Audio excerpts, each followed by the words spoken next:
go for it.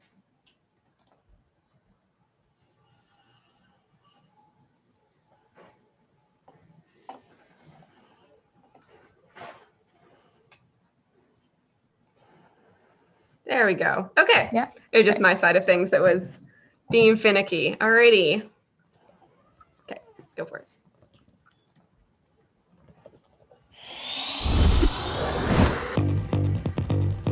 It's a great place where I saw local entrepreneurs give it their best.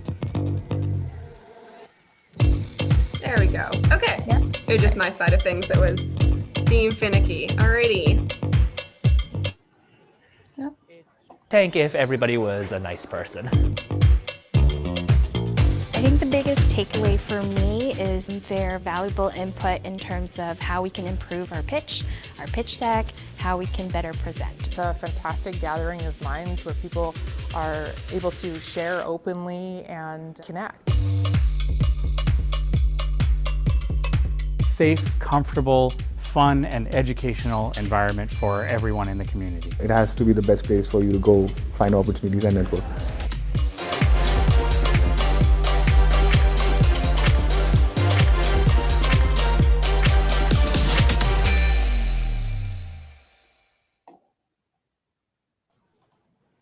Thank you. Hello, hello. I'm just going to try to reopen my YouTube so I can see everyone who's here and see what's going on in the chat. I'm just having some problems with my audio here. Let's just mute that.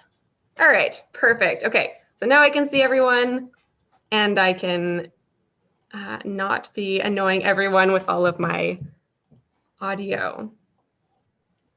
All righty. Okay, welcome everyone to this month. I think we're in May, I believe, to May's Amplify pitch. This is our 5th Amplify live pitch event of this year. I should say we launched these back in 2020 and are so excited to be here and be welcoming 5 incredible entrepreneurs from across Canada, from Amsterdam, from Iran as well. So we've got some amazing people from across the globe here with us here today. And for those joining us on YouTube, hello, hello. Please do say hi. I see actually we had someone in the chat here who got it going and said, hey, where's everyone from? Please do introduce yourself. So I love that. Thank you for getting that off the ground here. So if you're just joining us now, do get in there. We have people who are joining us here. I see from Calgary. We have Megan, of course, from Amsterdam, one of our pitchers, Washington, DC.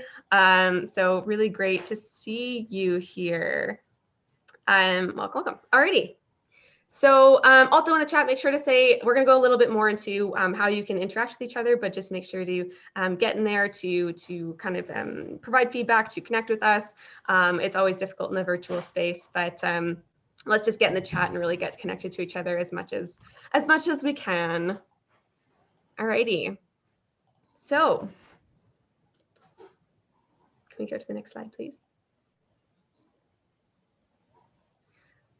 Okay, so if you aren't familiar with Volition and who we are, my name is Melanie Ewan, and I'm joined here today by some of my my teammates. I have my other managing partner and co-founder, Paul Broussard, here. If you can see him waving. If not, you're going to see him talking later on. And also Isabel Nolan, who is the community and events coordinator here today as well. And she's going to be introducing our pitchers. So at Volition, we build capacity, connectivity, and knowledge within startup ecosystems. And we do this through partner programming. So we work with accelerators and incubators and universities and other organizations that support entrepreneurs to put on programming of lots of different kinds of topics like sales and scaling, marketing and metrics, pitch and presentation, lots of different things. We also provide one-on-one coaching or one-to-many coaching, depending on how we work it out with you. And we also have community events like this. And if you can see at the bottom, we have put on well over 100 pitch events like this and engaged with 6,200 plus audience members. And so thank you so much for being here today and being part of this. We really appreciate it. And before I actually go on, I did want to also acknowledge the land that Volition was founded on. So Volition was founded on the unceded ancestral territory of the Musqueam, Squamish, and Tsleil-Waututh nations. So we want to acknowledge our traditional hosts here today and extend our gratitude to them for having us be able to continue out our work in this space. Alrighty, next slide, please. Okay, thank you. Sorry, I saw the social media and I was like, Isabel, but no. I'd like to thank our sponsor and our friends over at Pivot and Pilot. So they have been instrumental actually in our shift in our own brand over the past, I guess, 6 or 7 months that we transitioned to a new brand and a new kind of voice and a new feel. And they were able to help us with that. And they've been an incredible sponsor and supporter of these pitch events over the past few months in particular. So Pivot and Pilot helps food, beauty, and wellness brands stand out and capitalize on their first impressions through branding, as well as e-commerce solutions and packaging design. So you can go check them out at Pivot and Pilot on all the socials. They've started a YouTube account. So there's lots going on there, and you can head to pivotandpilot.com. You can also reach out to us anytime and ask us about working with them and the experience that we've had. They've helped us with many different kinds of projects since our first branding one. So really appreciate their continued support of us and of the ecosystem as well. And you can also learn more about them on our YouTube and IGTV, because I happen to interview Rebecca Rochon, who's the co-founder of Pivot and Pilot. So you can get to know her a little bit better. She's also a comedian and does lots of things. So you can always meet her and get to know a little bit more of that origin story and who she is and who Pivot and Pilot is through that interview. So what to expect for the next, I guess, hour and a half-ish we have here today is we're going to do some introductions. So we'll get to know each other a little bit better. We're going to get to know our panelists, and then we're going to introduce the pitchers to each come up, and they're going to have 3 minutes each to pitch. We're going to be timing that a little bit, so we're not going to be really mean about it, but we are going to give them a heads up when they have about 30 seconds left, and then when they've gone over by about 30 seconds. And following that, they're going to get feedback from our esteemed panel who comes here today. Charlene and Paul, they have a lot of experience in the pitch and presentation space, in the investment space, just working with entrepreneurs, love working with startups. They'll talk more about that and their passions around that, but really, really excited and honored to have them here today to provide that feedback to our pitchers. And then we'll find out how we as their audience can help support them to grow and to scale, or whatever they're happening to want to do right now. So let's just find ways again to help support each other in this space. At the end, we're going to have an audience vote. So that's another way for you to engage here today, to get your vote in for who you feel is the top pitch of the day. And the top pitch is going to be rewarded some things from Pivot and Pilot and from Volition, which we'll get to in just a moment. And we'll let you know how you can engage on the voting platform for not just voting too.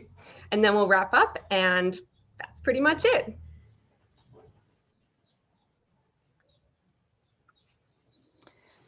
This is myself, isn't it?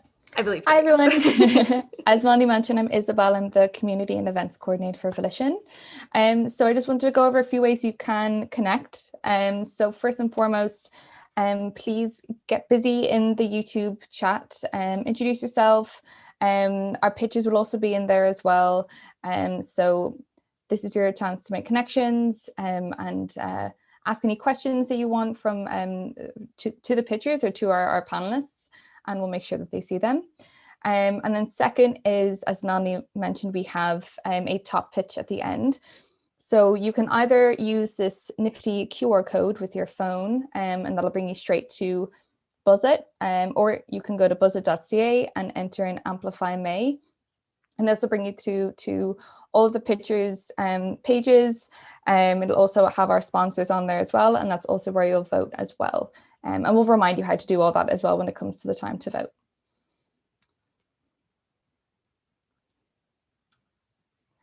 And also, we want to hear you make some noise on socials. So just to let you know that Volition is on all of the platforms, mostly at This is Volition. So if you are live tweeting or on Instagram, we will have some live tweets and live stories going up as well. So make sure to look out for that. And if you do share anything, make sure to use the hashtag Amplify Live Pitch. We're also on YouTube, obviously. So if you haven't already, please do hit the subscribe button. We just recently hit over 100 subscribers, which is very exciting. So let's try to get to 200. And we have a bunch of founder chats on our YouTube channel as well. not just our Amplifies. So there are weekly IG Live founder chats that Melanie does with pitch alumni or other founders from our community, and they are fantastic and are brilliant lessons of words of wisdom from other entrepreneurs. So be sure to check that out as well.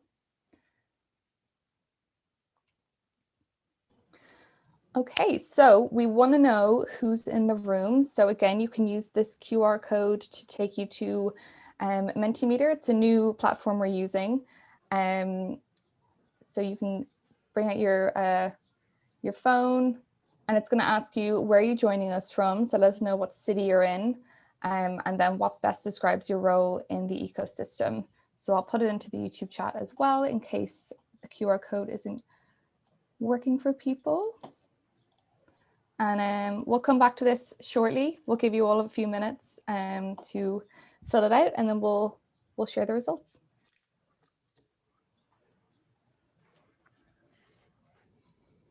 All righty. Should we go to the next slide or? Okay, fantastic. I'm going to pass this over to Paul. I've put in my answers into the Mentimeter poll. We're trying out a new polling platform, so please do participate so we can see how it all works. But Paul, now that it looks like you're done with your poll questions, I'm going to welcome you to come and tell us about the Pitch Awards. Yeah, thanks. So yeah, as Melanie and Isabel alluded to before, the top pitch of the day will receive rewards from both us and our friends at Pivot and Pilot. With us at Volition, we are providing a Instagram live interview with Melanie. There's amazing nuggets of gold there. They're incredible interviews, so that's a great opportunity to amplify your message, get yourself out there, amplify your business, and put it out to the audience out there. And then in addition, you'll also receive an advisory session with one of the managing partners, myself or Melanie, to help you with be it investor prep, pitch and presentation, anything along those lines.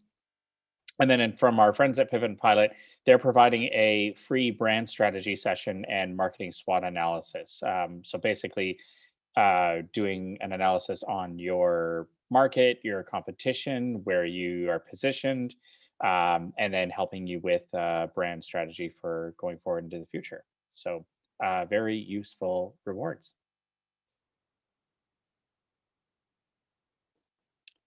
I'm going to defer to Charlene to introduce herself first. Hi, everyone. My name is Charlene Fothergill. So as my slide says, I'm currently the senior HR business partner at CTO.ai, which is a tech startup. We are VC-backed, pre-Series A, all the fun stuff with startups. But I've been working in Canada's tech startup ecosystem for probably the last 15 years. I have an HR background, as well as I ran an accelerator program. So really familiar with the whole VC world, pitching for those dollars, that kind of thing. As well as I was the founding director of career services at Lighthouse Labs, which is a boot camp, and was with them for 5 years, helping them grow that department before I moved on to CTO.ai. I've also been with Volition for a couple of years now, and know Paul and Melanie for a while. So I'm really excited to be here, really excited to see all the pitches, and look forward to connecting with y'all. Thank you, Charlene. Excited to have you here. And again, my name is Paul. I am one of the managing partners and co-founders of Volition. And I too have about 15 years of pitching and fundraising experience. I've been an entrepreneur for about 20 years now. And am insanely involved in 4 businesses at the moment, 3 outside of Volition, including Straws and Stuff, Pressbox Pools, and Click. And yeah, lots going on. So I'm heavily experienced with pitching, fundraising, presentation. So and I'm starting to get back into the startup investing world just recently. So excited to be here. Thank you so much, Paul and Charlene. Really looking forward to hearing your feedback later today. So if you weren't with us a few minutes ago and you missed the opportunity, we would love for you to jump on and let us know where you are joining us from once you capture this QR code, or if you go to the link in YouTube, you can click on that and it'll take you to answer 2 questions. And then we can finagle trying out this fun new platform where we get to show live results and such. So I'll let Isabel kind of see how that's going. We can always show that after the first pitch if it's better timing, Isabel. I know it's a new thing that we're trying out, so just bear with us as we test things out and just have some fun. Yeah, I think there's still a few more people to use it, so I think maybe we could do it as like a halfway point. We can show people where they're joining us from.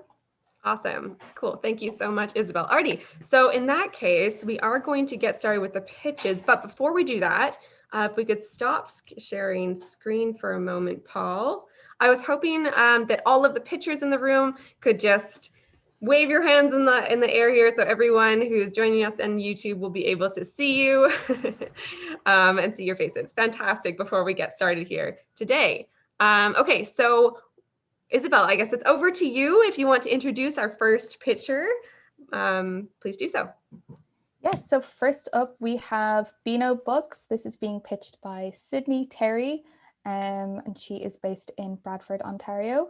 So a little bit of news that they have is they have just finished editing the manuscript for their book on body image, and they're now hiring illustrators. So it's very exciting.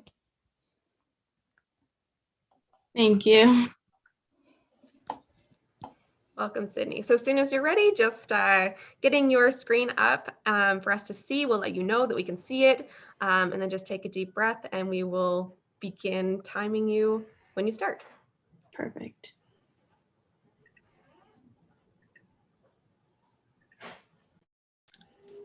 All right. How do you have tough conversations with your loved ones? How do you have tough conversations with young children? How can we ensure that our children understand the unexplainable? Hello, we are BinoBooks. My name is Sydney, and alongside Jess and Danielle, we are creating conversation starters for parents and their children on complex but important topics. Let me introduce you to Skylar from Montreal, who is our CTO Jess's godson. He's 4 years old and loves playing with his younger siblings. When Skylar was told he couldn't visit his family in Ontario because of COVID-19, he was really confused. Melissa, Skylar's mom, has told us how hard it was to explain COVID-19 to Skylar. Melissa is not alone. Parents with young children across the globe have faced this problem and are still facing these problems daily as there are so many topics not covered by mainstream storybooks. Introducing BinoBooks, a personalized e-storybook platform that helps parents explain complex topics to their children with ease. Our first book was on COVID-19, but the current books we are developing are focused on body image as well as gender and sexual identity. Melissa would go onto our website and choose the book that she would like to purchase from our marketplace. She'd select the book type and fill out some quick customizations, such as skin tone, hair color, style, location, and name. This personalization allows for representation in all forms. Our backend platform would then automate the customization of Melissa's book using image and character generation. After payment, Melissa has the option to view the ebook or print out the storybook for Skylar to enjoy. Our platform allows Melissa to easily customize the storybook for Skylar. BinoBooks then helps simplify complex topics so that Melissa can explain them in a way that Skylar can remember. And finally, Skylar will feel represented in the book through customizations that mirror his identity, location, and family and friends. The social impact that our custom books have had on the children and parents who signed up for the first copies was so motivating. We had parents who said their children were finally learning these lessons. Research shows that when children see their name or photo in a book, they gain the cognitive benefits of learning new words and improving their attention span. Our research-backed plan is to educate children in a way that is age-appropriate and engaging, unlike the existing resources. In the coming months, we will incorporate user feedback for upcoming books, and we will open an e-commerce store.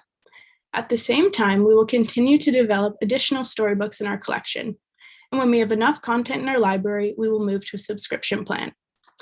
Thank you for listening to our presentation. Now, more than ever, let's make representation the norm in children's books.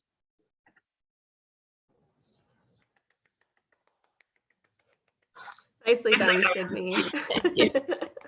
Oh, I'm so excited. I got to meet Sydney on Friday, I think it was, and heard a little bit about the origin story and the vision. And I was just so excited to see this pitch, and love that you included the screen captures and showing us how it all works. So I got to see that because I was so curious to see that. So thank you so much, Sydney, and congratulations on your pitch. So I'm going to flip this over to Charlene to start. Wow, cool. So I have a 4-year-old, and I know Paul's a parent as well. So totally love this. I'm super stoked. Yeah. So okay. So feedback from the pitch. I mean, obviously this is just presentation feedback and kind of how to tell your story. Overall, I liked how you started with the story of Skylar, but you really left me wanting more. Like, I just want to know, like, how, like, you talk about distilling these complex messages down, which totally, as a parent, I'm like, yes, how do I do this? But you kind of left me hanging. Like, how did you talk about COVID-19? How did you talk about body image? I actually kind of feel like COVID-19 was maybe, and I'll leave it up to you, but maybe not necessarily the strongest example, just because to me as a parent, it feels more simple to talk about COVID-19 than things like body image. And I didn't even catch what else you cover. So I just was really like, what, give me more. And I wanted to like see the titles of the books. I wanted a little taste of that secret sauce of how you distill that messaging down. And then that led me to the next kind of question of, who's writing these stories, right? Are you working with authors? Because there are authors in this space, and you didn't talk about competitors, and that's cool if you're positioned differently. But yeah, there's authors in these space. So are you working with them? Is that your expertise in-house? You introduced your team, but I don't know anything about your team. Or is somebody a teacher? Is somebody a expert psychologist? Like, I just really left wanting more. So just being mindful, you do have that full time to use and give enough detail to leave me like satisfied. And then the other kind of small piece of feedback was on the customization piece. I think you didn't or maybe you mentioned it, but it kind of came to light quite a midway into the pitch. And I feel like that's a really different representation. And through your storytelling, figuring out where to position that customization and that representation, because you said like kids learn better when they are represented in the things they read. Well, like that to me is like a huge value proposition that makes you different than maybe the other book I can already buy on all these topics, because it is a quite a big space. So that's that. And then, yeah, just traction numbers. Like, how many books do you have? How many users do you have? What's your plan? And kind of how can I help? You put it on the slide, but you didn't speak to it. So just remember to use that full 3 minutes. But yeah, I totally am like going to want to know more. I want to be a customer. Thank you. Thanks, Charlene. Actually, Isabel, how long was that pitch? It was about 2 minutes 37. Okay, so you definitely still had some time to play with. Yeah, I love it. And also those who are hanging out on YouTube, if you have any feedback or questions for Sydney and for any of the pictures as they come up, please do share. We have one person saying that their kids have personalized happy birthday books, and they're always excited that their characters are in the book as well. Alrighty, so over to you, Paul. Yeah, I don't want to take away from what Charlene was saying. I mean, I agree with everything Charlene said, but I do want to say, like, way to kick us off with a really strong pitch and presentation, though. That, like, I can imagine myself, I can pitch almost anything, but like pitching a books, like I was kind of like, oh, how can somebody make this exciting? But it was really well done. Like, I was by the end of it, I was like, this is awesome. She did really, really well. And I think maybe based on what Charlene's saying, it did a good job in making me want more. So you certainly whetted my appetite. I think that I agree definitely with Charlene in making sure that you're using the full amount of time effectively. In fact, I know you're not asking for money. I know you're not fundraising per your ask. But just a note to everyone, I guess, like investors, actually, sometimes it's a bit of a red flag when entrepreneurs don't use their full time, because it usually means they've definitely missed something out.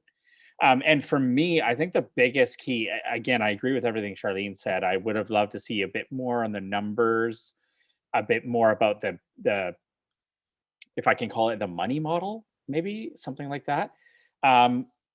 However, the one real key piece, I don't know anything about you, Sydney, other than what Melanie told me. And so I was really missing, I think the biggest piece I was missing was the team.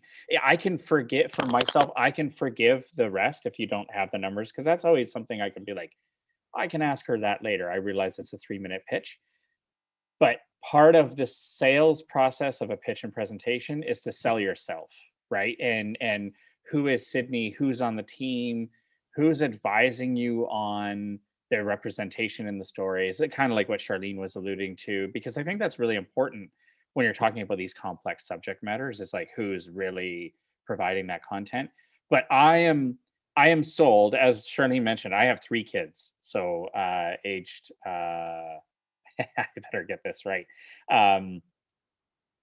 You lose track after 1, 5 to 10, 11, no, 5 to 11. And they actually, my wife got them these, they're almost like Where's Waldo books, but got them customized with their names and their pictures in a sense. And they're like stories. And I totally agree with you, like fantastic stuff. The kids love them. But I really want to know more about you. And if there was time, I would love to know about the money model, but I also realize you're not asking for money. So that's maybe a little bit less important, but definitely when you're having an ask looking for advisors, people who are going to invest in you with their time and knowledge, you need to really sell yourself and who's on the team and who's making this happen. And in my opinion. Thank you for the feedback. Thank you, Paul and Charlene. Sorry, go ahead, Sydney. I was just going to say, when we practiced, we were over the 3 minutes, so I guess it's just nerves. Yeah, people tend to go a little bit faster when they are pitching. So that's, I mean, it's great that you didn't go over, but then it looks like you also have that little bit of extra time. And I know you have a great team. And when you told me your story on Friday, and I learned how much you've done in such a short amount of time, and like with the team that you have is really, really impressive. So just showing that you have that kind of drive to do this, and that you have X number more publications on the way by November 2021. Like, it's incredible what you've done. So. And I'll say your nerves certainly did not show in any regard during the Very pitch. It was incredibly smooth and well spoken. So it just went so well that you ended up with time left over at the end. So all right, so good problem to have. We would love to know, what can we as your community do to amplify your business today? Yeah, so we want to know if you have ever noticed a gap in children's literature, and we'd love to connect with anyone who has future book ideas to help bring those to life. But we're currently seeking advisors in the education, illustration, and e-commerce fields. And we're also looking to connect with parents of children in grade 5 or younger, because we always want to keep families at the core of our ventures. Awesome. And where's the best place for people to connect with you? The best place is probably at our email, hellobinobooks@gmail.com. We also have a contact form on our website, and I believe Jess is putting the website in the chat. Perfect. All right. So anyone who wants to learn more about BinoBooks and connect with the team, go to BinoBooks.ca, and that's BINO for BinoBooks.ca. And you can also head over to LinkedIn, at BinoBooks is the handle for that. So thank you so much, Sydney, for being here and for sharing your pitch with us here today. Really appreciate it. Over to you, Isabel. Alrighty, so picture number 2 is Shop Studio Live. This being pitched by Amr Abou-Kajil. He is based in Vancouver, BC. And a little bit of news that they have is they've recently submitted the Shop Studio Live application to the Shopify App Store just last week, I believe. So welcome.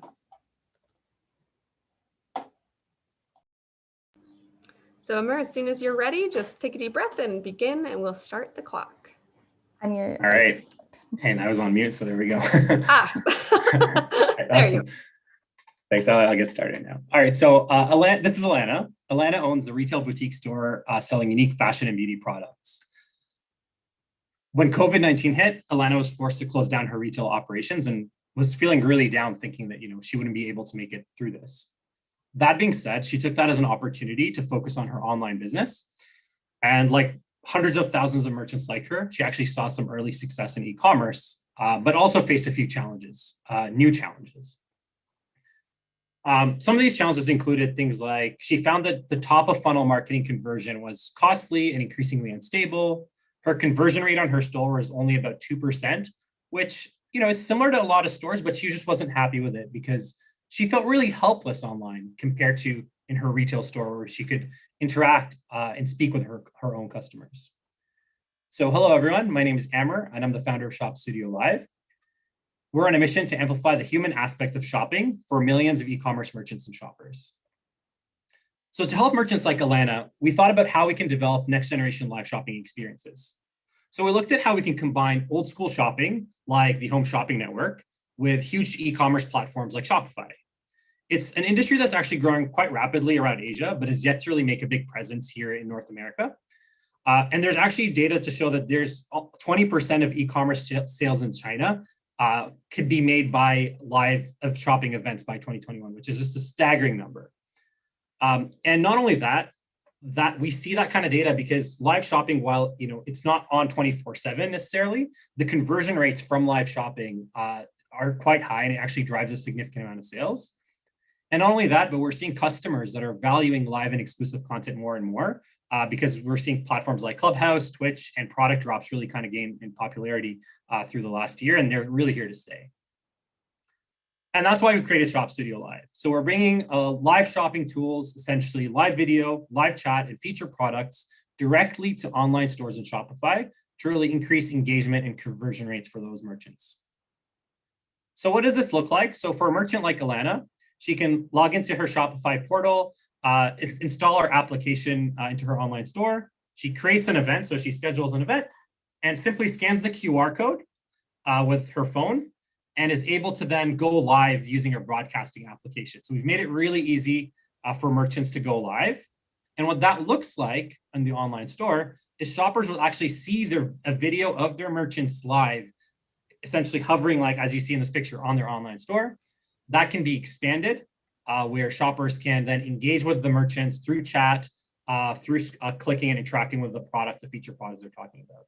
And ultimately, we're directing them to the checkout process to help them make that purchase decision. We've got a rockstar team of developers, designers, and marketing coordinators, and we're currently incubated through TTT Studios. We've gained a wait list of 80 interested e-commerce businesses that we've reached through organic and some paid marketing channels so far. So we're really excited to launch them very soon. Our ask is to get some introductions to more businesses to join our exclusive launch and to get some early product validation. And then also we're looking for mentors and advisors in the marketing and e-commerce space to help kind of guide us through the early stages. And as was mentioned, we just submitted our app to the Shopify App Store and are kind of excited to get started on this new product journey to help merchants like Alana. Thank you for your time. Nicely done, Emma. I'm just gonna, some sneezes going on over here. I'm just gonna stop participant sharing here. Great job, it was really good to see. Really nice to see your new pitch. I know we saw you a year ago or so on a different project / company altogether. So it's really cool to see what you've done. I have lots of sneezing going on here. I don't know if everyone can hear. We have like a crazy windstorm going on and it's picking all the pollen up. So it's causing some problems. Anyways, apologies for that. So really great to see your pitch here today. And I know Paul has seen your previous one before, but has not seen this one before and did not know about your business in as great of detail as he now does. So I'm actually going to flip it over to Paul to start us off. Sorry, I had to finish making my note or else I would have forgot what I was going to say to Amber. Okay, so thanks very much. It's no surprise for me that your pitch was pretty solid, Amber, because I know you're fairly practiced at this process. But there was a couple things that I would love to maybe just get you to clarify going forward into your pitches that, I would encourage you to do. Obviously, I can't tell you what to do, but I would encourage you to do so. Maybe I missed it or it maybe got glossed over. I hope that I didn't I felt like I was watching the whole thing and I didn't zone out or anything. I wasn't really clear about the money model. So what you actually are charging the merchants, or what your plan is to charge them, even if you don't know for sure, but what your concept in mind is. And then, like, is it a percentage of each sale? Is it a subscription basis plus a, I would have loved to see a bit about the numbers on this, in terms of the money model and business model viability, or even any kind of preliminary data you might have around that in doing like user feedback. I know that you're really strong on customer and surveying and feedback and all that stuff. So I would have loved to hear a bit about that. And then just one thing I noticed in the ask, in the very last slide, you mentioned that you were looking for introductions to e-commerce, e-tailers, basically. I would just encourage you to think, I know for me, my experience has been to be really specific about that. Like, maybe if like, who would be your best target within that right now? Like, I hate to use this term, but like, what's your low hanging fruit? So is it retailers that sell clothing? Is it a certain item on e-commerce, or is it like should it be a certain tangible good or selection of goods? Is there somebody you want to focus on because you found that it's easier, faster, better to work with them because they get it? Because like obviously, as you know, a lot of retailers don't go into business to become tech retailers. So, who gets it the most? Who's your low hanging fruit right now? Because that's going to get you more immediate success, right? So that was just a couple of things that I thought of immediately. I'll throw it over to Charlene. Yeah, awesome. So first off, congrats. Love the guys at TTT Studios. So you're in really good hands there. So yeah, so I mean, just kind of some presentation stuff. So yeah, we've mentioned a couple times the last couple pitches that the ask is really specific and therefore kind of eliminates the need to include some of those more investor slides. But I'd always be a little bit careful with that because you never know who's going to be in the room. And at the end of the day, like, if your dream smart money walked in the room and wanted to invest, so don't be afraid to to go through that classic checklist and just cover everything, but obviously emphasize what's most important for your ask for your audience. Because Paul's an investor here, right? And actually he's quite experienced in this space. So immediately I was like, so just giving us that a little bit of taste. The other thing too, putting things like traction numbers and market, it also is credible. So when you're asking for advisors, you're asking for even users and customers, if you tell me that you have this many stores using your platform and that sort of thing, and these people are advising, and here's that information, it also makes it credible. So just something to keep in mind when you're kind of trying to target your pitch. And I know 3 minutes is short, but that's kind of most of my feedback was just to get a little bit tighter on that kind of what the business is. The whole home shopping network, like I'm a little bit confused of what live shopping even is. And that's another thing to remember. Sometimes you need to do a little bit of education, both for your users. So if I'm a store owner or an advisor, maybe I'm not really familiar with this. I loved how you said, oh, it's big in China. I'm like, okay, proven out thing. But what does that look like? Also, I love user story pitches. I love telling the story of the person, but we kind of lost her a little bit. We didn't find out what were her conversion rates once she used your solution. The other side is you're dealing with a two-sided marketplace. You're dealing with buyers and the retail store. So what is the buyer's experience? Why are they not converting? Is it because, I'm now not able to have the same experience during COVID? So sharing kind of how you can bring me as the buyer or your persona together could be really great. Super small thing. I actually didn't love that you didn't start with, hi, I'm Amir and this is my company. It left me hanging going, oh, here we go. And then you said it later and I was like, okay, you checked the box, but I don't know. I kind of was like, I was distracted waiting for that kind of through your pitch. So just maybe a personal preference thing, take or leave it. But yeah. And the other thing is like, are you only with retailers, with clothing retailers? Is this with other ones? Who's currently using you?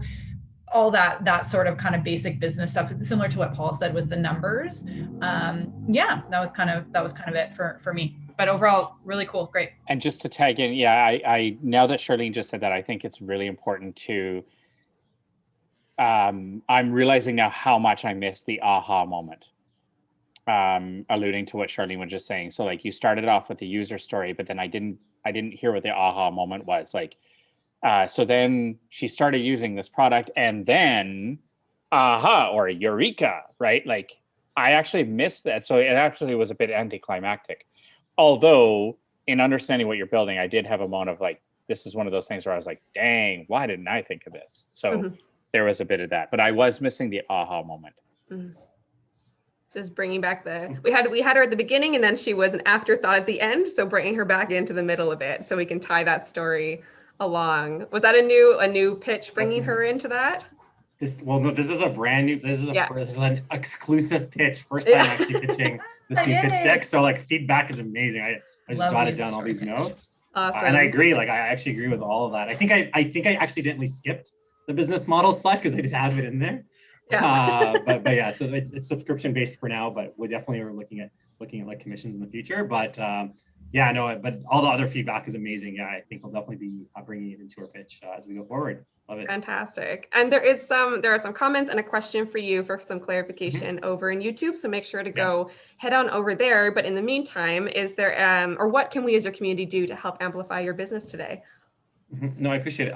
Yeah, I think our thing right now, as we're really heading close to launch ultimately and being actually publicly available, we're looking for these merchants. So if you think of anyone who's in specialty retail, a lot of our early like signups right now are businesses that are like selling, unique pieces. So we have like a specialty sock. They make really cool socks. Right. We have someone that makes their own like beauty products and sells them online. So if you have friends or contacts that are kind of doing something like that, and maybe don't want to just do the Instagram live, they really want to bring that to their websites.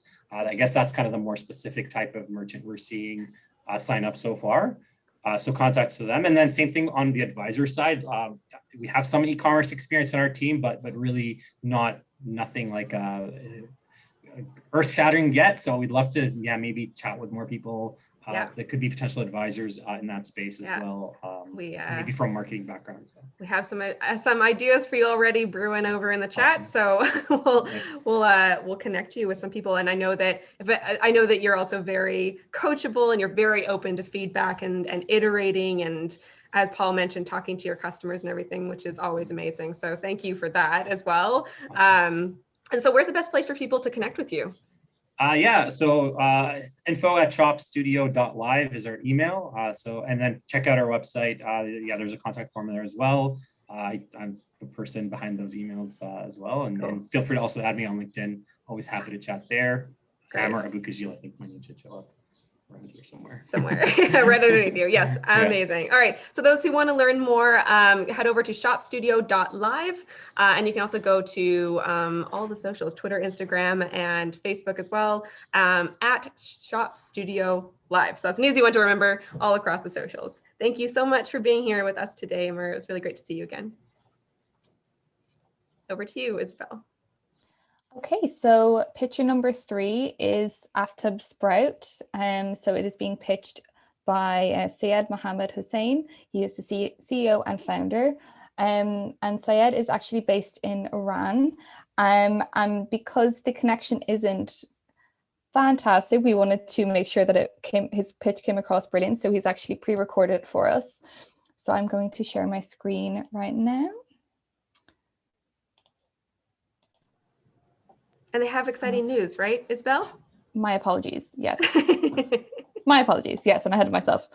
Yes, so their news is they are hoping to get the diabetic certification for all of their products from the PARS Diabetes Control Society, as their products are highly effective to treat type 2 diabetes. They're very exciting. So welcome, Syed, and I will share my screen. My name is Mohammed Hosseini. I'm a CEO and founder of Aftabsprout based in Iran. 5 years ago, I was thinking about the dangers of chemical drugs on the body that I came across a report from the International Congress that 450 million adults have diabetes, and each year 41,000 people die because of that. One of the greatest problems with type 2 diabetes is that it has a lot of side effects, such as some types of cancer and cardiovascular disease. This type of diabetes is largely associated with overweight and obese population, and it's very costly. Now, 30% of Canadian and British Columbia population live with diabetes or pre-diabetes. Moreover, 37% of the Canadian are less than 80 and more than 65, that they are one of our available target markets. This is how we are going to solve it. We consider herbal medicine sprout powders to prevent and treat diseases by maintaining healthy diet. So, we decided to produce some products that are highly effective to treat type 2 diabetes in form of decreasing the blood sugar levels. These are cost-effective and have lower side effects than chemical drugs. Also, we are going to produce some other products which strengthen the physical and mental ability of children, adults, and elderly people. In the first year in Canada, we are going to produce 2 products, diabetic sprout powders and 3 blend sprout powders. So, we will add new products to our list to treat various diseases based on our research every year. There are some companies in the Canadian market, such as Organic Traditions and Everspring, which are active in the production of sprouts and sprout powders. But our competitive advantages are packaging and blending products with direct effects on diseases. Our products directly will be sold to customers through our website, Amazon, eBay, and other online stores. Also, these products will be distributed to offline stores like chain stores and health stores. For the first 6 months of arrival in Canada, we will do research and development to begin production and understand customer behavior. We hope to gain the profit of more than $1 million in the last of third year, which means that the profit margin is 35% and IRR is nearly 40%. Also, in the first of fourth year, the amount of production will be up to 100,000 packages each month. I have an amazing team here in Aftabsprout. This is a family company, including my brother, my sister, and I. And why you should invest in us? Increasing desire to consume herbal medicine instead of chemical one. Increasing attention to physical and mental health. Growing trend of diseases such as diabetes show that this is the best time to produce these products. Also, investment increases the speed of production and profitability. Thank you so much.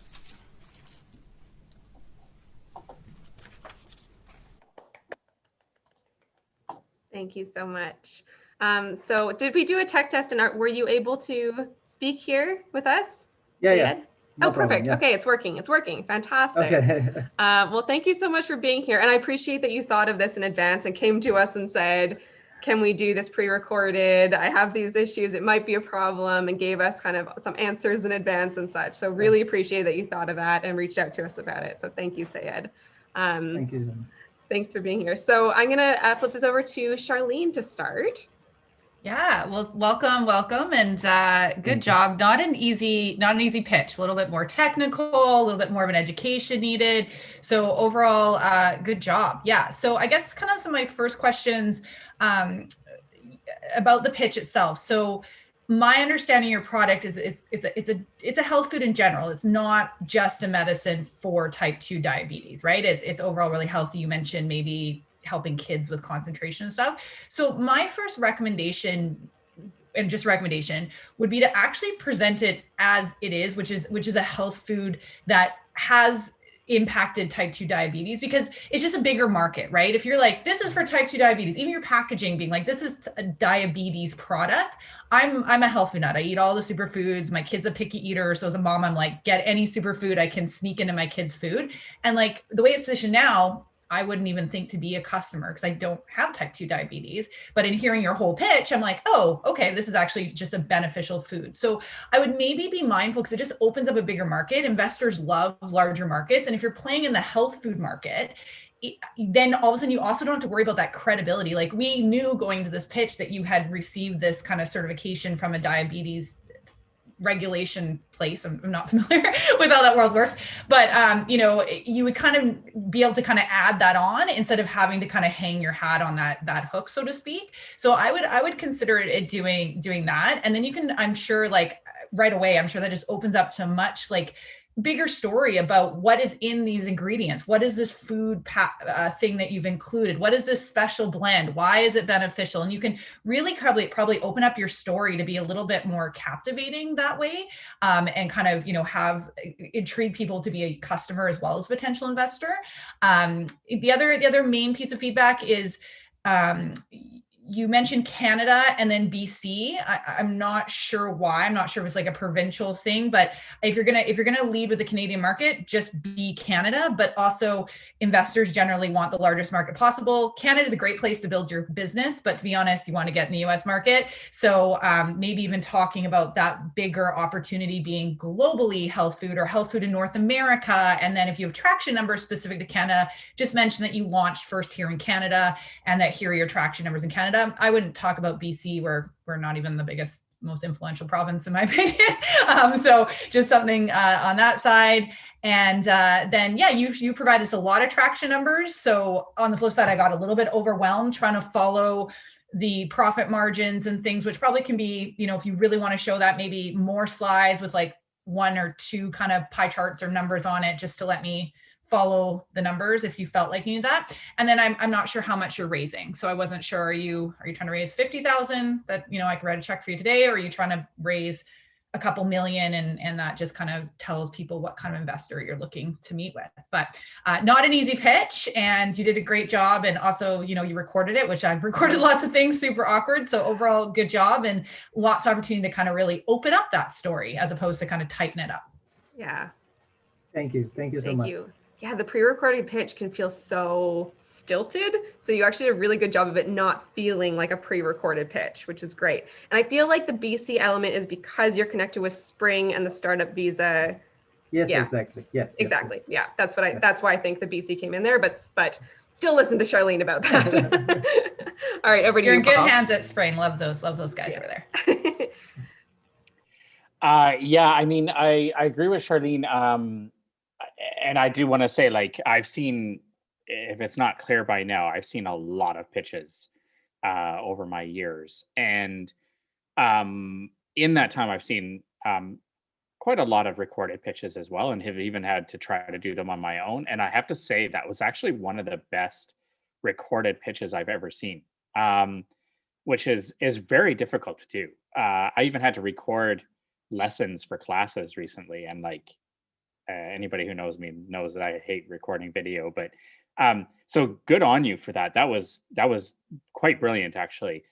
And so Charlene said everything that I exactly, almost to a T, that I would have said. The one thing from a presentation standpoint that I would encourage you to do in the future, and this is something I tell all clients, is I always tell them to remove words like if and hope out of your language when you're presenting, and instead use things like plan. So when you were talking about the financials, you said I think what you said is, this isn't verbatim, but something along the lines of like, we hope that by the end of year 3, we'll be doing $1 million. I would just replace that with we plan to. There's nothing wrong with saying that. Like that, I as an investor, I like hearing when somebody has a plan. And so I'm really looking for my boxes to be ticked or my buckets to be filled. What I'm really looking for is, do they have a plan to execute, and can they execute the plan?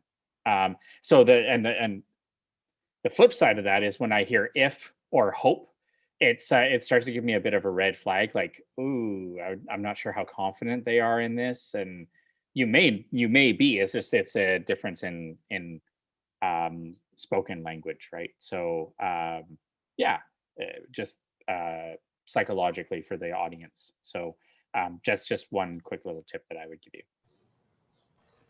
Great. Thank you so much. Thank you. It was amazing. Yay, fantastic. And Sayed, what can we do today as your community to help to amplify your business? Yeah, as you know, my products is in health categories. So if you can connect me with the communities or associations, it would be great, firstly.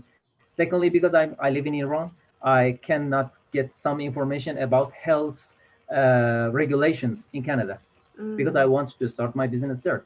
So if someone has knowledge about CFIA regulations, it would be great for me. Yeah, thank you. Okay, great. And where's the best place that people can connect with you?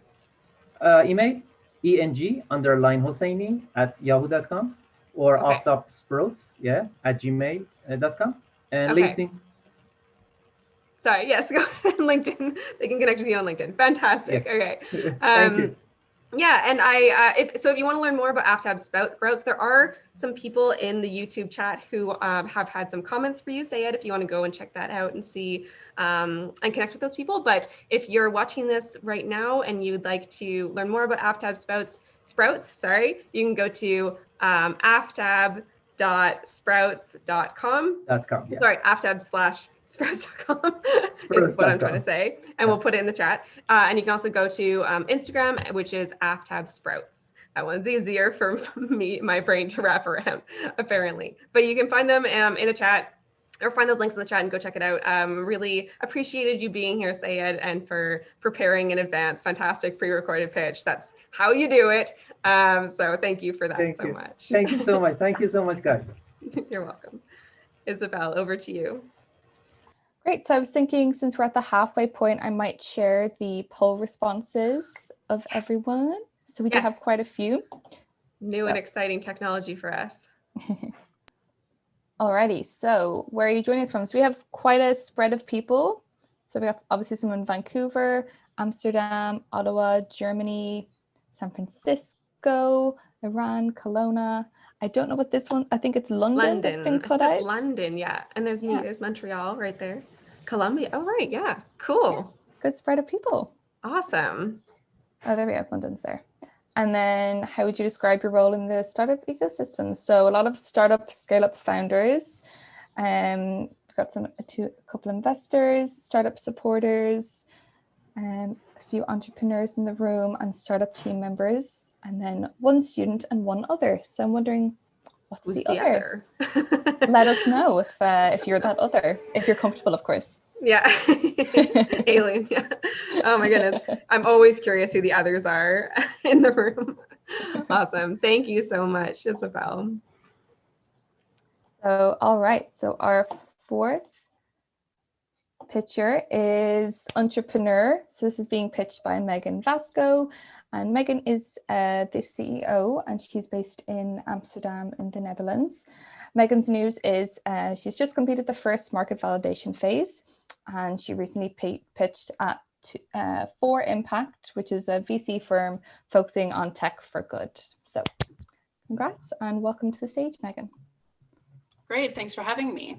Well, as mentioned, my name is Megan Vasco, and I'm here to introduce you to Untrepreneur. I'm going to start with a fact that's going to be hugely unpopular with this cohort, and that is, statistically speaking, most startups will fail. I know it because I've done it, and that begs the question, what happens next? When I closed my business, there was quite a lot of shame attached to that, and I had to go to job interviews, explain to them how I'm the best thing that could ever happen to their company while knowing that my own business failed. One particular interview made me realize that I actually had it all wrong. Companies sought me out and interviewed me because I had experience as an entrepreneur. And I got to thinking that, as far as I can tell, there's no single place that businesses can find people like me, a bona fide, self-starting, ambitious problem solver. That's how the idea to create a digital platform and app to connect these two groups came about. So the first step was to validate if what I saw as a problem, other people also saw as a problem. So I interviewed two groups, those responsible for hiring and entrepreneurs that have or were thinking about going back to the workforce. What I found is that universally, everyone agrees that the entire recruitment and hiring process is a bit broken. The biggest complaint from hiring managers was the quality of the applicant pool, and the biggest driver for entrepreneurs to return to work was financial security. So what is the Untrepreneur app and how would it work? In short, it would work a bit like a dating app, but the algorithm would show you profiles that closely match with your desired answers to scenario-based questions. So why scenario-based questions? Because recruiting and hiring is really about predicting the future. These what-if questions give you a much better idea of how a person approaches things. For example, on the app, as the entrepreneur, you might be asked, if you're running behind on a deadline due to someone else not delivering, what would you do? A, find a way to deliver, even if that means doing it yourself, despite it not being your skill set. B, raise this with your manager and get the deadline moved. Or C, present what you have available and diplomatically, very diplomatically, acknowledge that there will be more information at a later date. You see, there's no right or wrong answer here, but if you choose A, you'll be matched with a company or a hiring manager that values that particular approach. So I'm much earlier, I think, in the stage than some of the pitchers today. So I'm pre-MVP, and I'm currently deciding on the MVP. So to keep it small and manageable, the idea is to first connect entrepreneurs or former entrepreneurs to product owner roles. I'm currently a product owner, and I find that it's a great fit. And then this could then be expanded to connect entrepreneurs to various roles in the startup or scale-up world, and then further expanded to the wider job market. But entrepreneurs is just one niche market. So this model could be scaled by industry, job type, or even made available as a white label product to large companies. 30 seconds. So this is me. This is my CTO who's recently been fired. So this goes right into the next slide, which is my ask. So I am looking for leads on a CTO co-founder. I'm looking for funding for or in-kind app development to create the MVP I'm currently envisioning. Of course, I'm looking for pitch feedback. And if anyone has €1 million laying around, that would also be very helpful. The underpinning idea behind Entrepreneur is the belief that no amount of technology will replace the human element of hiring. So it serves hiring managers by putting the candidate pool in their hands, and it serves entrepreneurs by connecting them to businesses that value their experience and their story. Thanks very much. Thank you, Megan. And thank you. I know that you, when we were meeting before this, you were like, oh, everyone else is farther along. I'm just at this MVP stage. So we appreciate you being here and sharing that story in that earlier kind of stage piece as well. That's great. So I'm actually going to ask Charlene for you to start us off, because Charlene comes from a very strong background in HR amongst many other things, but knows a lot about hiring people and all the things. So I'm going to start with you. Yeah, I just actually DM'd Melody. I I'm see like, that, yeah. I would have. Awesome, yeah.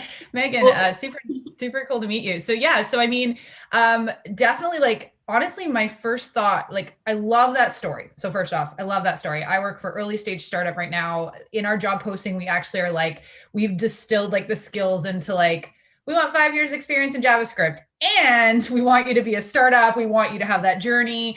And so I really feel this pain of trying to understand people's stories of that entrepreneur. And I love that I just love your story and that idea of like, what's next. And it is so true, like, especially in startups, like we want that pool of candidates. So I love your story and kind of where you're coming from.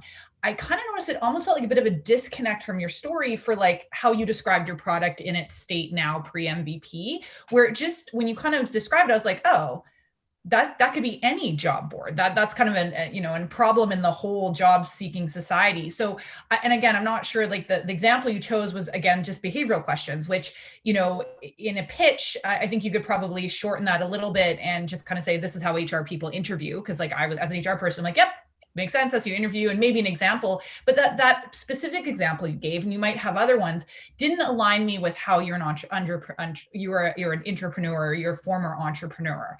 I want questions that tell that story. That example you gave, I'm like, oh, that's a great automated platform for all of my hiring, but it didn't mean the way you answer that really tells the entrepreneur story more. So I wanted, like, I would say if you're gonna take that angle, which is an interesting angle to take, maybe lean in there more on how do you bring that story out through your platform, and from there, I think it'll lend to a bigger thing regarding like job boards and stuff like that.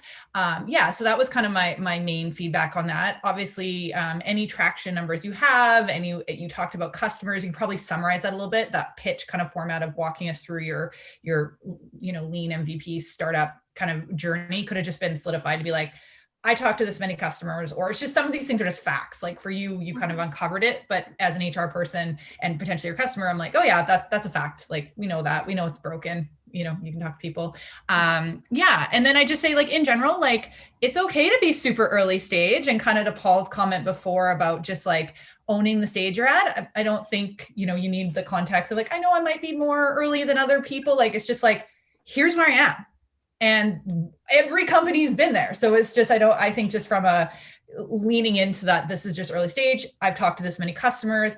I have this many people interested. I'm testing with these people. I've like using this big brand, like, you know, all this stuff as a CEO, just pulling back on the stuff that, you know, and just owning that early stage, just really factually instead of kind of apologizing for it, which then makes me go like, oh, are you confident about this? Because I was stoked and now I'm like, oh, where are we at with things? So yeah, anyways, that was kind of my feedback, and obviously super stoked to potentially have another call later. Awesome. Thank you. Thanks, Charlene. Over to you, Paul. Yeah. So I think keying in on what Charlene was talking about, I think if there was one thing that I would love to see for future pitches of yours is to, going back to what I said to Sayed, was really talking about a plan. That what is the plan that you're going to execute, and can you execute the plan? So again, unapologetically, you're at the stage you're at, but what's the plan from there, right? So, you know, it's tough for me to say, I don't have €1 million sitting around, but if I had $1 million US, you'd probably be like, that's cool too. I don't think you would have a discerning issue with that.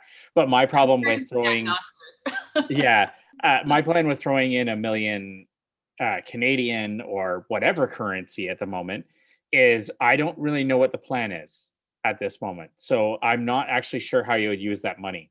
And for me, the risk is so inherent. I feel like right now it's a big open pit where I would just push my money in and hope for the best. But if you were to give me a concrete plan, my name's Megan, this is what we're doing, this is the next steps, I'm hiring a CTO to help me build this out. Then we're going to do this. Then we're going to do this. If you know what I mean, like, I think you can certainly exchange some of the content in the pitch to have it more as I would almost say a storytelling plan or storytelling of your plan, right? That's my words.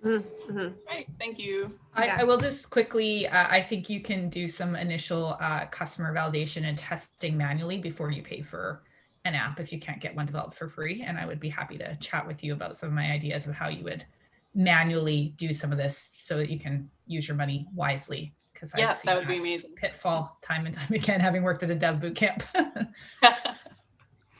All right, connection made. Fantastic. So Megan, aside from connecting with you with Charlene, what can we as your community do here today to amplify your business?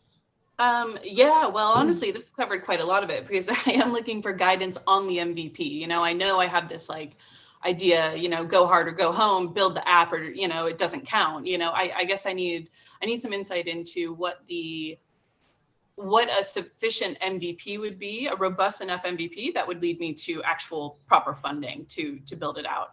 So some guidance on that would be great. I'm looking for connections to the HR world because in the interviews I interviewed a lot of people that hire and I interviewed some recruiters, but the hiring managers aren't always, they're not always the HR people. So I need a little more knowledge of that sort of layer that's in between. Because I want to build it in a way. The app is almost making recruitment a little bit, you know, it's making it so that businesses wouldn't necessarily have to rely on recruiters, but I still want to work with the space. You know what I mean? I think there's a way the app could serve recruiters rather than be sort of a competition to it. So guidance on that would be great. And I would say if you know any entrepreneurs in your life in the space, they had a business, they decided it wasn't for them for whatever reason, send them my way. I'd love to talk to them. Okay. Yeah. We'll put the post out on our socials. I know there are some in our community over the years that have switched back. I know during COVID that this did happen as well for quite a few people. So we will put that out there. So Megan, if people wanted to connect with you directly, how can they do so? LinkedIn is the best way. So if you can just find me at Megan Basco at LinkedIn. On LinkedIn. It's not Megan Basco. On the LinkedIn, yes. And then once you have a website or socials up, we'll get you on there too. But for now, just connect directly with Megan. And we're excited to follow your journey, Megan. So thank you so much for being here and sharing with us. You. Isabel. to our Alrighty, final so, pitch. Yeah, last but certainly not least, we are welcoming Pharma Time to the stage. So this is being pitched by Arturo Arguello, and he is the CEO and founder, and he's calling in from Vancouver, BC. And Pharma Time's recently signed 2 collaboration agreements in the past couple of weeks.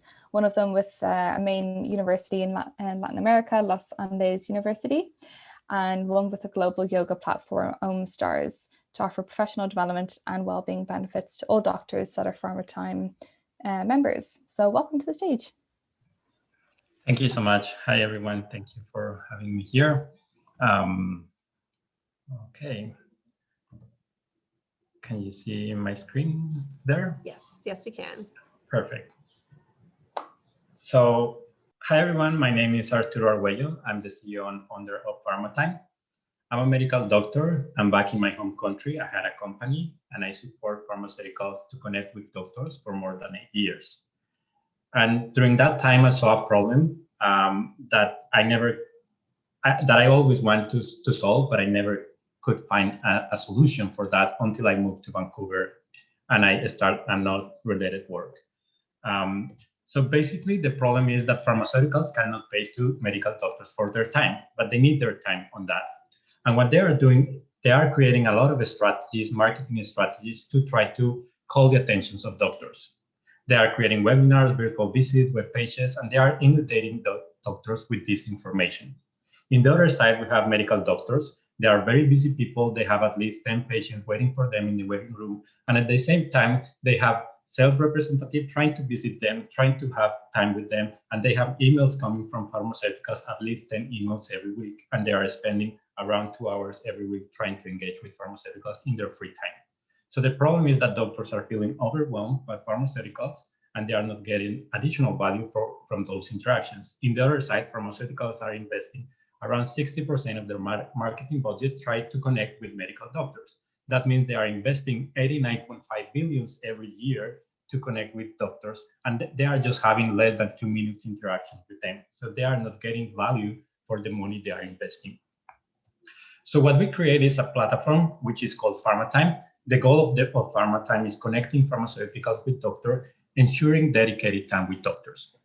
The way this works is pharmaceuticals acquire a license of the platform, and they can book, with that license, they can book 8 minutes appointment with doctors that are going to be fully dedicated to receive that pharmaceuticals. In the other side, we have doctors. Doctors, for each interaction they have with the pharmaceuticals, they are going to receive tokens. And later, they can exchange those tokens to develop, to access to professional development and well-being opportunities. This is allowed for the code of conduct, medical code of conduct. So this is very attractive for doctors because they are getting value for their time. Pharmaceuticals using this platform are increasing the productivity 5 times, and they are reducing the time for sales representative in 75%. The market we are getting into is a $89.5 billion market, and our main competitors are Viva and IQVIA. These are 2 marketing and sales software companies. What they do is create these campaigns, marketing campaigns, and help them to connect with doctors. Our main difference is that we ensure the dedicated time with doctors, and we are giving benefits to doctors. So if you can see it in this way, we are not competing with them. We are an additional value with them. And in the companies that they don't have this platform, we can compete directly with them. So that's a way to get into the market. We can integrate with Viva and IQVIA. Where we are at, we launched in 5 countries in Latin America because it's the market I'm familiar with. We are receiving more than 100 doctors every week, enrollments, and this is the chicken egg problem. So we are bringing doctors first. And at this point, we have more than 250,000 minutes a month available. And we are looking to launch in the United States. We are raising at this point 250K as a pre-seed round. And we are going to be investing this to bring the platform to the North American market. I will be happy to connect with you. You can contact me at my email, arturo@pharmatime.io. Thank you so much.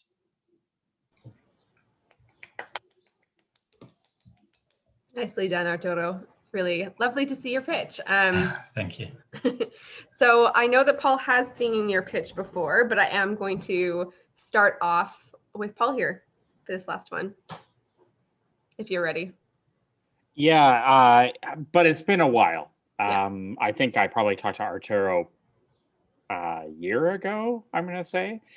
So it's been a while, and there's been some adjustments since then. So the first thing I want to say, and hopefully I'm not stealing Charlene's thunder on this here, because I can see her probably saying this as well. But near-ish the beginning, it was kind of the beginning middle part, there was a slide where you had a lot of icons or things going on, but ultimately you were speaking to the slide. And while I generally don't have a problem with somebody speaking to the slide, the challenge for me was that you were spouting off a lot of statistics and numbers. Like you were saying, like 60% and number. And I have to admit that I felt a bit steamrolled with the numbers. And while I don't necessarily have a problem with hearing statistics because it's very validating, legitimizing, I think it might have helped me, and I'm going to guess probably the audience now and in the future, to have some of those numbers up on the screen. Some of those important numbers, because those are the things that kind of stick out, especially the important stuff, right? Because that at the end of the pitch, that's kind of the stuff you want people to kind of remember is, and part of the key to presenting is being memorable, right? Especially, this is only 5 companies, but as we probably all know, there's competitions you might go into that are 8 companies pitching, 10 companies pitching. I was at one recently where it was 16 companies pitching. So by the time all is said and done, you want to make sure that you have the most memorability. And part of that is by storytelling, and part of that is by having things that really stick into memory, right? It's that stickiness element. So I would just recommend maybe replacing that slide, or at least some of the icons and imagery on that slide with some of the important statistics that you're talking about, okay? I have a third item, but I don't know if it's as important, so I'm going to talk about the second one. On the ask slide, I understood that you're looking for 250K in a pre-seed. What I was missing ultimately is what is that? The thing that I would always recommend to clients and to people I'm working with, and as an investor that I want to see, is how are you going to put that money to work? So what I didn't hear from that is most people would say use of proceeds. I always like to think of it as like, how are you going to put that to work, or what's the money going to achieve, right? The de facto answer is always sales, marketing, and R&D. Yeah, I get that. But like, what is the actual plan with that money? So is that going to get you to early revenue? Is it going to get you to break even? What does that money actually achieve? Because now I know how you're going to put my money to work, right? Or the pool of investors' money to work. And then attached to that is, do you have, I don't know if this is the right context. I start to question, like, do you have a lead investor that has validated the valuation, or is that a valuation you just made up? And if it's something you just made up and it's not validated yet by having a check-in or a lead investor that has signed a term sheet or anything like that, I would probably leave the valuation off, because that's still a negotiable at this point. But I'm getting kind of into the nitty-gritty now on that stuff. And then something that just kind of came up for me that I'll try to be quick on this is there was a thing in there where you said 8 minutes in exchange for the tokens. And right away, I think to myself, well, number one, I feel like 8 minutes is going to probably be too short for a sales presentation. Are you like, where did they, I don't want you to answer all of this, but something that came to mind was like, is 8 minutes long enough? Where did that number come from? I can imagine that they'll probably end up spending more time than that. Like, is it just to get the 8 minutes and get the foot in the door, and then they can decide from there? Like, what happens if the doctor comes back and says, well, that took an hour, I want more tokens? Like, I just started kind of thinking about the whole, now I don't know if that's a good or a bad thing, and I'm curious to hear what Charlene would have to say, but like, it started me kind of having me question the whole business model. I like it, but there was a bit of questions about it. And I don't know if that's a good thing, because it might make me question it afterwards. Or is it too many questions where I'd be like, I'm going to back away? So I don't know. I'm a bit torn on that one, but just some food for thought. Charlene. Thank you so much. Yeah, for sure. Yeah, I definitely take the valuation off the slides. Right away, I was like, that evaluation's really low in regards to like tech, because tech is kind of inflated because it's all potential of like a platform. So just take it off because it's a little bit negotiable. You're raising, especially because you're selling in the US, just to be clear as well. Sorry. Yeah, valuations in Canada, US. Yeah, so I mean, the first point of feedback, kind of a little bit with Saeed's presentation too, and just a general piece of feedback for pitchers. Be really, if you're in an area where there's regulation is immediately different in every country. And it was kind of the same with Saeed's when he mentioned he was from Iran. And then I think you guys got certified with something to do with diabetes, I'm assuming in Iran. Just be careful when you start talking location. So you kind of even started with your story being like, I went to Vancouver and I realized this was a problem. And my first question was, is this just a problem in the Canadian medical system? And then it was like almost the end of your pitch, you mentioned you're in South America. And I'm like, oh, so is this model working in South America? And oh, you're trying to get in the US? Well, they're a completely different system. And I just have so many questions about, can you even do this with all the different ways the medical systems talk? So just being mindful to get super clear about that. And you know, maybe don't talk about you learned this was a thing when you came to Canada, because now I'm 3 countries' medical systems. And I just am so confused if you can do this, right? And you only have 3 minutes to kind of get me bought in. The other thing is I do agree with Paul's. And again, I'm super curious of what your traction is in South America, because you mentioned this is happening, but right away I was like, okay, there's a lot going on here. So, and I do know a little bit about marketing to pharmaceuticals and clinical trials. I've worked with some clients on that sort of thing. So I understand why a pharmaceutical wants to talk to a doctor.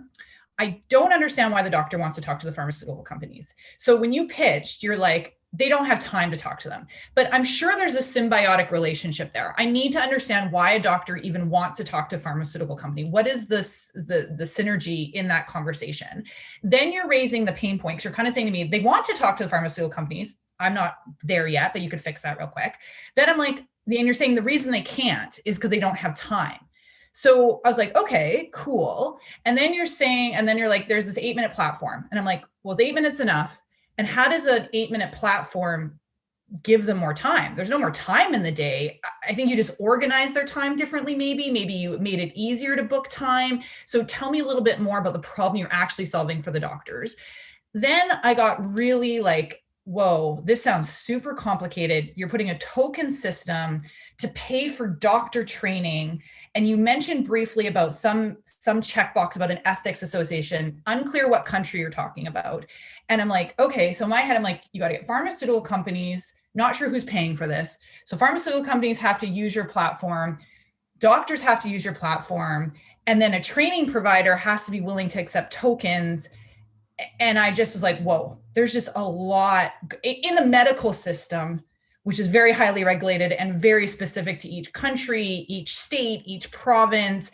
So it just seemed like a lot. And you have some traction, which I heard at the end, but I'm really unclear what that looks like. And you're obviously the right entrepreneur to tackle this, but again, a little bit unclear. So I think just distilling down, what is the problem you're actually solving? And it's so hard. You've almost got a 3-sided marketplace going on here. So just getting that information in, finding a way to tell it on the story with like slides. Same thing's totally steamrolled by numbers. You can only read or listen. You seem to have some great numbers, you know, just kind of getting it really clear of the story and really distilling it. And I guess like from a business perspective, I would encourage you to simplify your business however you can, because it just seems like a lot. And then start with like, I don't know how applicable it is across countries. So if you have to start with one country, own that country and then talk about how you're rolling out to next country next, and then a next country instead of trying to be global, because it just feels impossible. And $250,000, I was just like, you're gonna need $250 million. Like I don't even know if all these pieces can come together to start. So, but super hard. Yeah. Super hard pitch. For time. I mean, sorry. No, it's fine. I don't know. The thing is Charlene and Paul just had so much to say, and they heard so much or remembered so much, which is a good thing. You want people to be able to want to talk to you about it and to remember it and be like, super intriguing business. Yeah, like obviously there's that intrigue there. So this is a really positive thing. I know you got a lot of feedback just now. You can come back and watch it back afterwards as well. So thank you, Charlene and Paul. Thank you so much. Yeah. And thank you, Arturo, for being our 5th and final pitch of the day. I know that's a hard slot to be in as well. And I actually saw quite a few people just joined in the last few minutes. So hi to those who have just joined us. So you know that that this will live on YouTube, so you can come back and watch the first 4 pictures as well. And feel free to engage in the chat and leave notes and such, even if you're watching this later. But in the meantime, Arturo, I'd love to know what is something that we as your community can do to help amplify your business. I would like to connect with more entrepreneurs and more people around the ecosystem. I think there is always different ways we can help each other, and I will be willing to help and receive any feedback that you have. So thank you so much. Amazing. All right, and where's a good place for people to connect with you? LinkedIn or my email, arturo@pharmatime.io. Perfect. All right. So if you're interested in learning more about Pharmatime, you can also check out pharmatime.info to learn more. So thank you so much, Arturo, for being our 5th pitcher of the day. So we are going to be wrapping up in just a few minutes, but we do have some time now to jump in and get those votes in for top pitch. And please, panelists and pitchers, everyone here today, aside from Isabel and myself, I believe, are going to be voting here today. So please do get your vote in. Feel free to vote for yourselves if you feel like. Yeah. Isabel, you have more to say on that? Yeah, so you can either use the QR code, use your phone to scan it over, and that'll take you directly to the voting page. Or if that doesn't work, you can head to buzzit.ca and enter Amplify May. I've also put the link into the YouTube chat, so you should be able to go straight there as well. So vote for your top pitch. We'll leave it open for a few minutes. While we do that, we can go through some of our upcoming events that we have going on. Thank you, Paul. Alrighty, so we, as mentioned earlier in the event, Melanie hosts IG Live Founder Chats every Tuesday. So they are at 11:30 a.m. PT. So the next few ones that we have coming up, we don't have any planned for next week, but we do have, on June 8th, we have Sami Majadla, I really should have practiced that, from Certicraft. June 15th, we have Tanya Griffiths from Being Baked Cookies, who actually pitched with us 2 weeks ago at our BC Startup Showcase. And then on June 22nd, we have Sahara Sam from Solera Enterprises, and she actually won our last Amplify in May, I believe. So they will be joining us for IG Live Founder Chats, and our Instagram handle is @thisisvolition. So go give us a like and follow if you haven't already, and that'll come up on your feed when they're live. Our next Amplify is going to be focused on women-led startups. So if you are in the audience and you're a woman-led startup and you'd like to apply, applications are open for the next couple of weeks. I'll put in all the information into the chat, and that will be on June 30th at 11 a.m. PT or 2 p.m. ET. And then we also have our second BC Startup Showcase on August 25th. And this will also be focused on women-led startups as well. And this is part of the Discovery Foundation's Regional Investor Readiness Program. So again, if you are a women-led startup that is based specifically in BC, you can also apply for that. I'll put all the information into the chat boxes. We will also have an Amplify in July, which will be general. I feel like it actually might be, is it general? Or is it themed? I can't remember. One of those. It's either general or themed. Yes. But all genders. But all genders are welcome to apply for that. Yes. So that is all of our upcoming events. Thank you, Isabel. Let me go see how the voting's going. Okay, so while Isabel is checking out how the voting is going, I'm going to stop sharing this, and I would love to invite Charlene. Did you have any closing kind of remarks or thoughts from today's event? Yeah, I'm always so impressed when I get the privilege to watch these pitches, and it's not easy. So clap to all of you for doing such a great job. Never easy to be on the spot, and I definitely, Paul gave some good constructive feedback. I'm a very big believer in, though, although the constructive feedback can feel really harsh, this is your baby and all the blood, sweat, and tears. If you're given the gift of constructive feedback and things to improve, it is a gift, because it's way easier to just tell you everything's good. Never pitch to your mom and ask her for your feedback, because she's just going to think everything you do is amazing. So I really look forward to potentially seeing iterations of the pitch. I look forward to checking out some of your products, the ones that are interesting me as a consumer as well. So good job, everyone. And thank you for having me. Thank you for listening to me.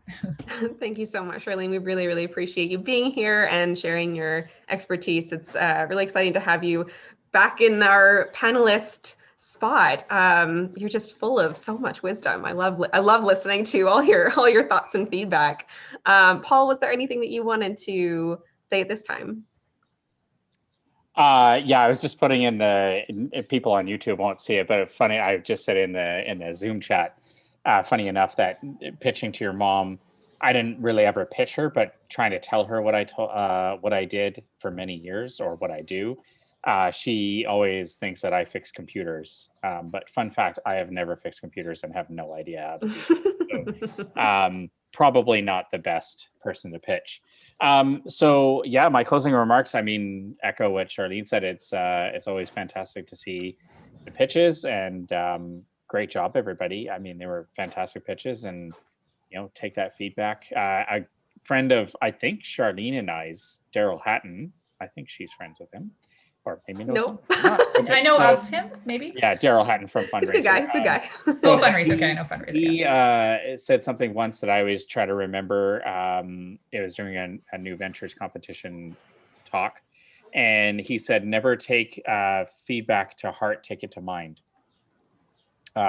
He has a good saying of try it on for size and see if it fits, because you never know.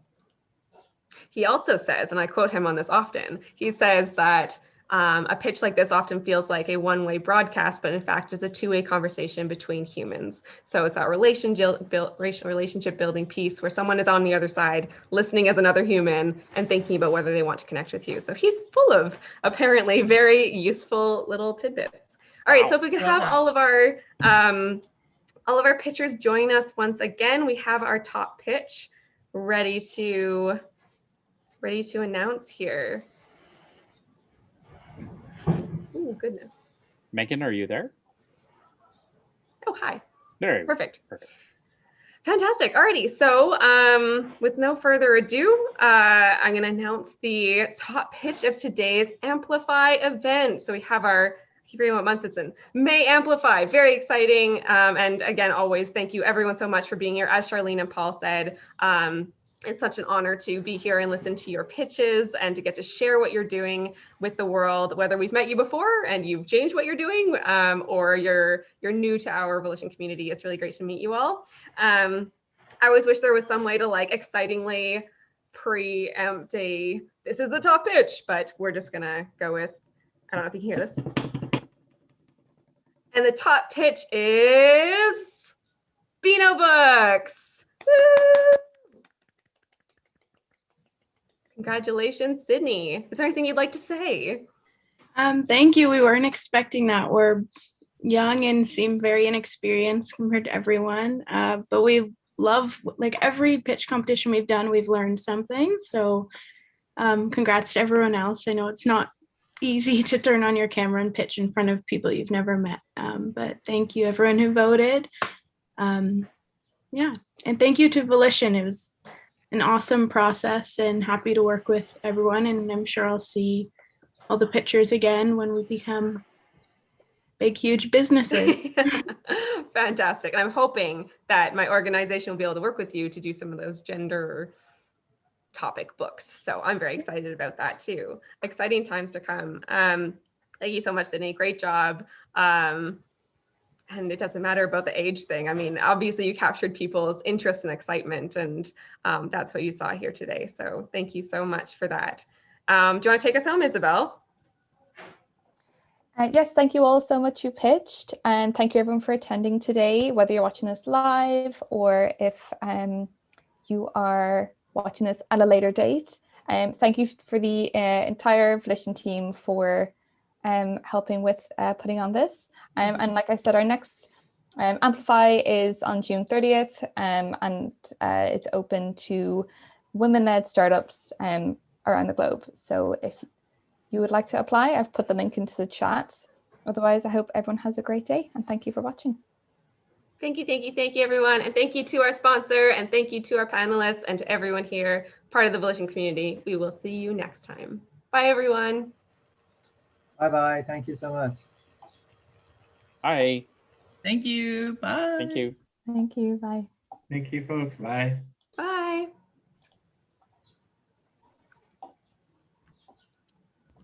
Cool. Thanks, guys. Good times. All right. See you guys later. Thank you. Bye, Thanks, Charlene. Charlene. Bye. Isabel, can you close the live stream, please?